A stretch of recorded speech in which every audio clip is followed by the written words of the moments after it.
Magandang umaga, grade 8 masipag. Magandang umaga po, Binibining Mendoza. Bago tayo magsimula sa ating bagong tatalakayin, ay magkakaroon muna tayo ng aktibidad. Tinawag ko itong Buuin Mo Ako. Para sa ating panuto, ay papangkatin ko kayo sa 4 na grupo. At pagkatapos ay bibigyan ko ng mga litrato na inyong pupuin sa harapan. Ang unang grupong makabuo ay magkakaroon ng gantimpala. Naintindihan ba, class? Opo. Para sa unang grupo, pangalawang grupo, pangatlong grupo, at pang-4 na grupo. Class, maaari na kayong magsimula.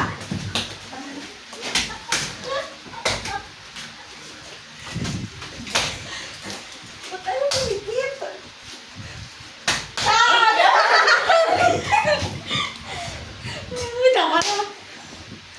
Magaling. Ngayon, class, sa ating binuong mga larawan, may idea na ba kayo sa ating paksang tatalakayin ngayon?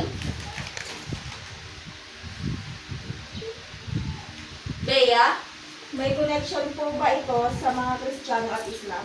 Tama, ang paksang tatalakayin natin ay may koneksyon sa Kristyanismo at Islam. Ang ating bagong tatalakayin ay paglaganap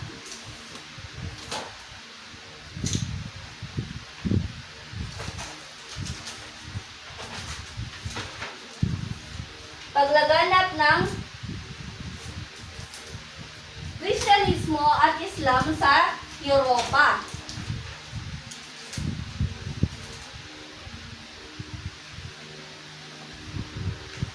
Ngayon, class, magsisimula na tayo.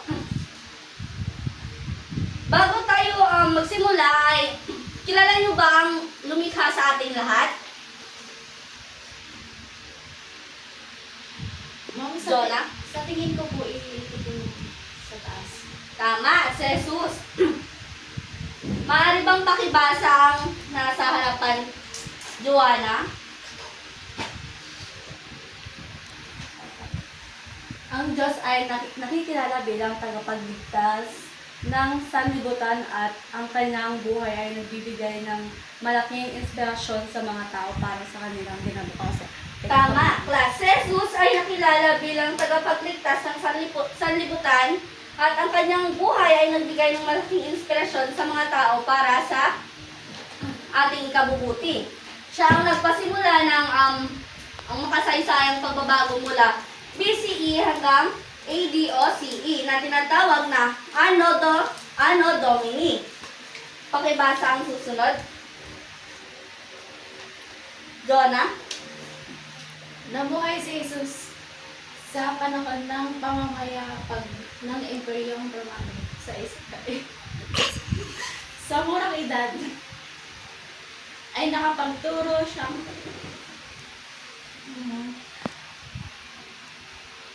Bea, maaari mo bang ipagpatuloy ang pagbabasa? Namuhay si Jesus sa panahon ng pamamayagpag ng Imperyong Romano sa Israel. Sa murang edad ay nakapagturo siyang mga mahahalagang aral sa ibang tao. Nagkaroon pa ng panahon na siya ay tinanggap ng maraming tao dahil sa pagpasok niya sa Jerusalem. Nang malaman ng mga opisyal ng mga Romano ang kanyang mga gawain, ipinahuli siya at binitay sa pamamagitan ng pagpapa sa krus.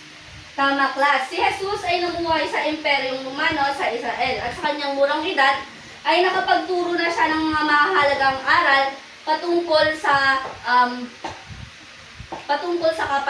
kapayapaan, pag-ibig, at iba pa. At class, nung tinanggap siya ng maraming tao sa Jerusalem, ngunit kalaunan ay ipinadakip siya ng opisyal ng Romano upang patayin at pagkatapos nun ay nabuhay siya pagkatapos ng 3 araw.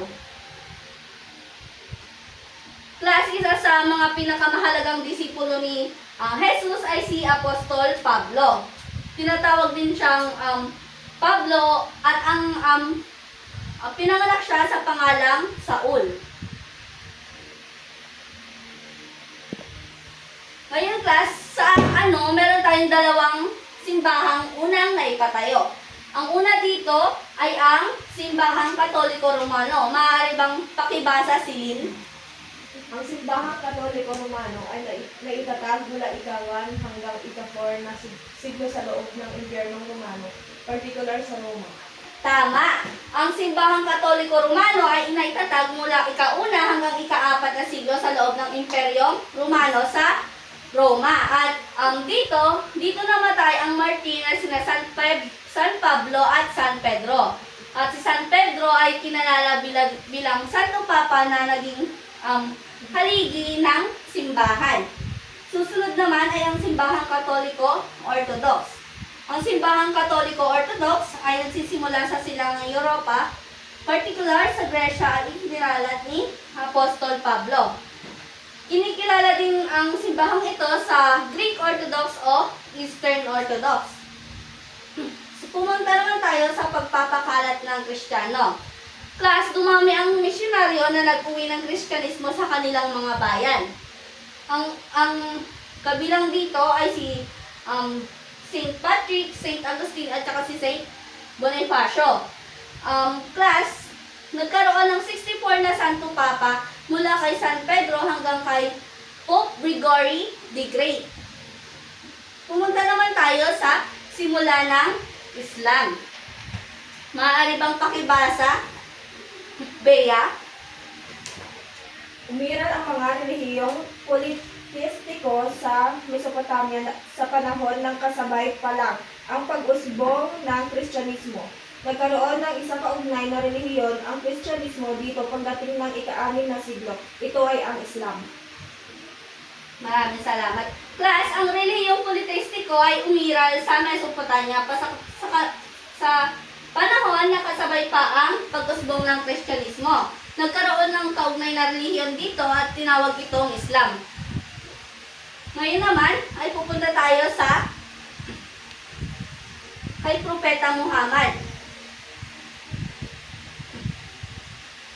Klase Propeta Muhammad ay isang banal na tao na nagdala ng mensahe sa Diyos sa sanlibutan. Ang gamit niyang pagpapakalat ng salita ng Diyos ay ang kanilang banal na aklat na Quran. Susunod naman ay ang scholar ni Propeta Muhammad kung saan sila din ang nagpapakalat ng mga salita ng kanilang banal na aklat.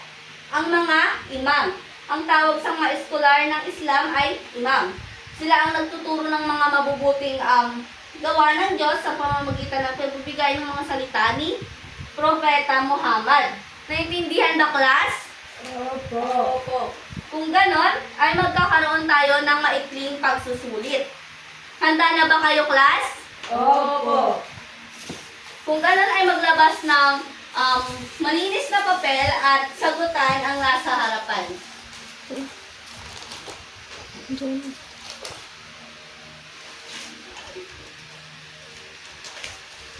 Maaari ko na bang ilipat? Opo.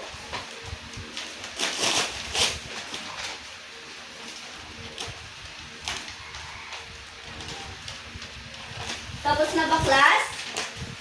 Opo.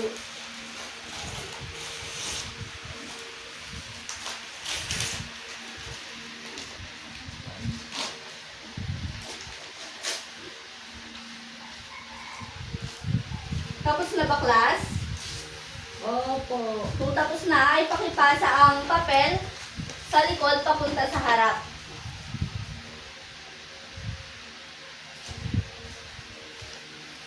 May naiintindihan ba kayo sa ating tinalakay ngayon, class? Opo. Kung ganon, ay masaya ako at may natutunan kayo sa ating tinalakay kahapon, ay ngayon. Paalam, grade 8 masipag. Paalam na po, Binibining Mendoza.